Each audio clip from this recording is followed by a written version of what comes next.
Now, it's no secret that I'm the type of modeler who's always gonna tell you to keep the tracks and in fact the entire running gear of your miniature tanks apart for easier painting. Yet you might still find yourself in a sticky situation every now and then, just like I did quite recently.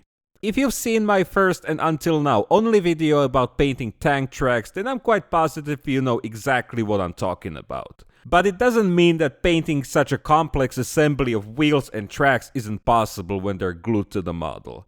You're gonna be extremely limited, sure, and the results might not be as breathtaking, but let's see what we can do.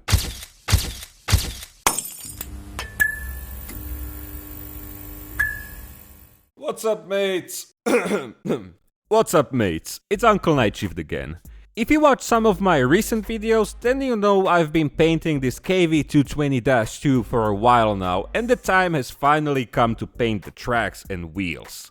I'm sure it won't take you long to notice that what we're presented with is not entirely ideal because the entire running gear has poor detail and it's not entirely a master craftsman's work either.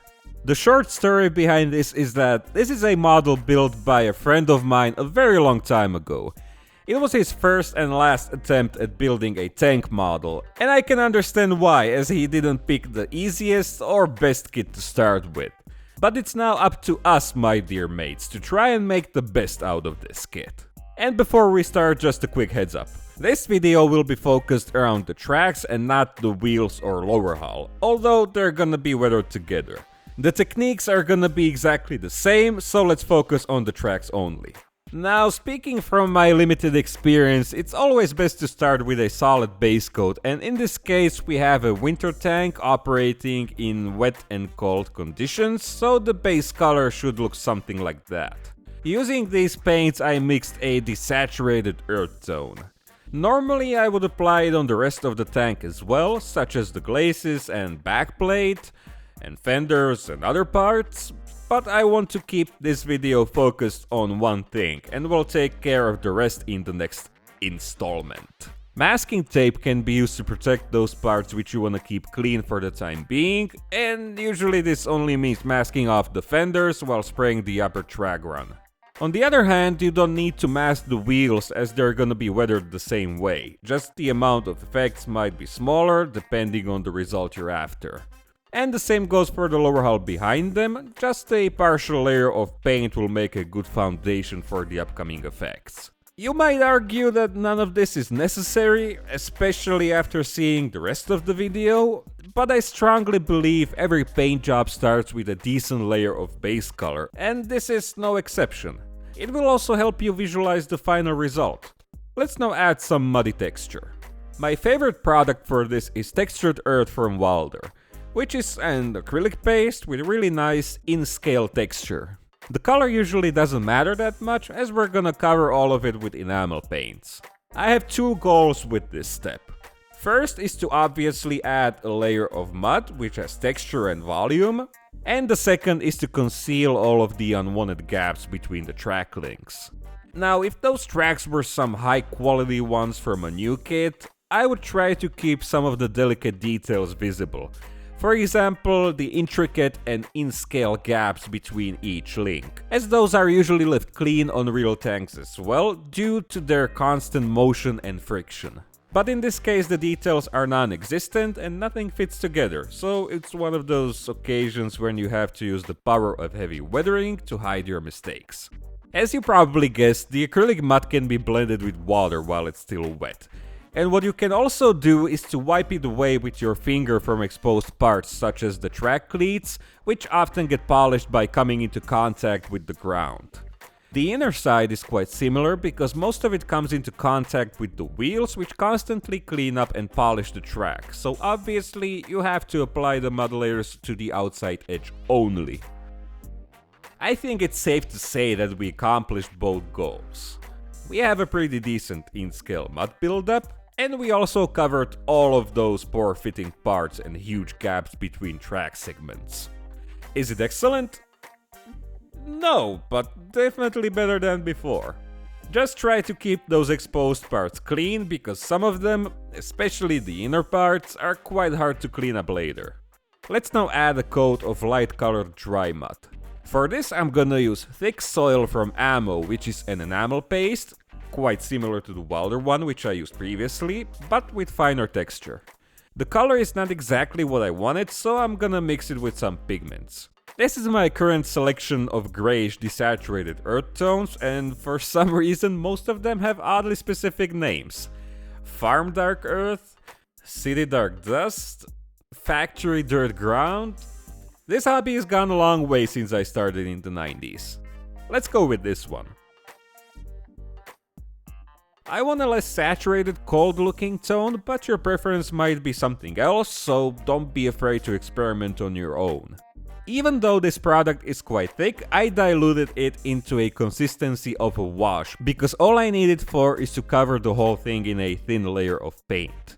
Obviously, in order to make the most out of it, you should apply the paint and also blend it with a clean brush and some enamel thinner for those nice smooth color transitions and somewhat random look. Same goes for the wheels and the rest of the lower hull, just add a few spots here and there and then blend them with enamel thinner. And again, it's good to keep those contact points clean and smooth. Just do it before the paint has fully dried, and by fully I mean leave it dry overnight, for example. Let's take another paint, and I especially like this one for its dark grayish tone, and dilute it quite a lot. This layer will add more tones to our tracks, and yeah, now it's just about adding more tones. There are of course many other dedicated matte products on the market, and most of them are just regular enamel paints with the right consistency. Again, your choice of color might be totally different from mine. I chose this one because I'm going for, you know, that cold Russian soil. It's quite an easy process, but if those tracks weren't glued in place, I would opt for the speckling technique, which is a process where you load your brush and use it to flick the paint from a distance, creating hundreds, maybe even thousands of random specks of paint. But in this case, that's not gonna happen. Like I said, having them glued to your model is not ideal. The final darkest tone will be mixed from enamel paint, dark brown pigment, and wet effects, which is essentially just a diluted enamel gloss varnish. This tone should be significantly darker than the previous ones, and you're again free to use whatever you find suitable for your project. I just mixed a bunch of stuff I found laying around, and one thing you might find yourself wondering about is the addition of glossy effect. So, if you added a ton of this product, the resulting mixture would be satin or even glossy, depending on the amount you added. I'm used to adding just a few drops so that the resulting paint will remain matte, but at the same time it's somehow much darker than it would be without it. It's just... That's just how it works. I don't know why, but that's how it is. As you might figured out, this paint represents the kind of mud that still has some moisture in it. I might have added much more enamel gloss to make it look more wet, but from what I've seen, the result is usually glossy in some places, matte in others, so I always found myself going back and brushing more enamel gloss on top, which I'm gonna do in a moment anyway. Another thing is that, as you can see, I'm brushing the paint down the center of the track. This is something I picked from Adam Wilder a long time ago, and it's actually something that happens in real life, because as the moisture starts to evaporate, it usually begins on the outside edges of the track. That's why the middle portions stay dark for longer. We're obviously creating this sort of ideal situation when the track sports as many interesting effects as possible, which doesn't happen very often. Moving tracks are in fact quite boring most of the time, and their color always depends on the terrain they're traversing. You can of course control this effect with how much paint you brush on and how much you blend it. In this particular case, I decided to blend it more to make the tracks look like they're not entirely dry. Yeah, I know, it's not the most exciting thing you've seen today, but it's what it is. Keep in mind that the lower hull should be always weathered in a similar way, so it doesn't look totally out of place. And let's now take the wet effects fluid one more time and brush it over the darkest spots. Don't forget to carefully blend the edges with enamel thinner so the effect is uneven and random. This will represent the wet mud. Even though you might try to keep the exposed parts clean at all times, some paint buildup will happen no matter what. Or at least that's what happens to me all the time. But you can just scrape the paint off with a hobby blade or gently sand it down with a fine sandpaper or some sanding stick. This is important because those polished metal parts should be always smooth compared to the rest of the muddy track. This step is super convenient with workable metal tracks, as you'll just expose the shiny metal underneath, but with plastic or rubber tracks, you have to paint them with some kind of silver paint. It doesn't matter if it's enamel or acrylic, although I would avoid oil paints as we'll be also polishing these parts. So you obviously have to be careful and avoid painting anything else. I'm not saying you would ruin the model, because fixing it would be super easy with the mud color, but it would be just, extra work that's not necessary. Now take some kind of pencil. I have an artist's graphite stick and a regular office pencil here, and rub it against the silver parts. This will polish the metallic paint, knocking down the natural silver color and giving it a realistic metallic sheen at the same time. It's super easy but quite boring, to be honest. Unfortunately, on tracks with clumsy overscale details like these, the effect can be a little bit over the top, but there's not much we can do about it. Or can we? Hey guys, this is Uncle Nightshift from the future, and I just came up with an easy fix. Turns out knocking it down is quite simple, and all I needed was to take a look at a few reference pictures. Mud can easily stick to those exposed parts if the tank is moving over a soft terrain. I used the same mud from ammo, but I just stippled it straight from the bottle without any blending, because, as we know, enamel thinner will dissolve the graphite. Okay, that's it, let's continue. The office pencil is more precise, and you can use it on those hard to reach parts such as under the fenders, or on the inner sides of the track. Now, this is where I always feel the most limited when the tracks are glued in place, because being able to just turn them around makes the process much easier, and you can also just polish every part, which is obviously not possible if they're like this. Not to mention there's no way to reach the other side behind the guiding teeth.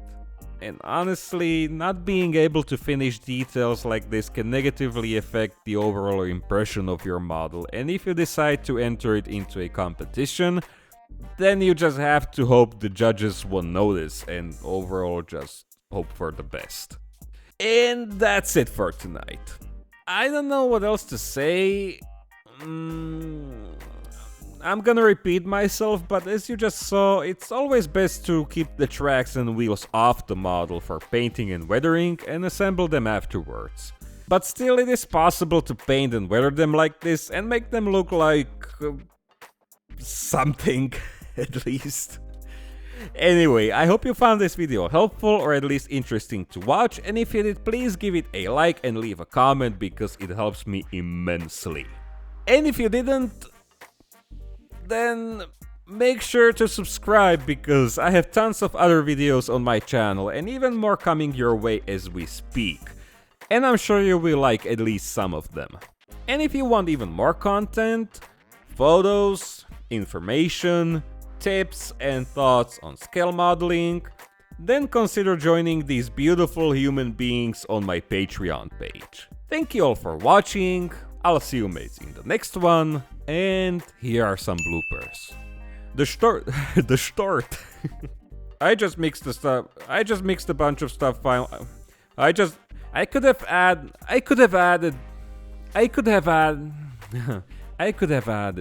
This will polish the metallic paint, knocking. This will polish the metallic paint, knocking down the natural silver color and give it. So if you added a ton of this product.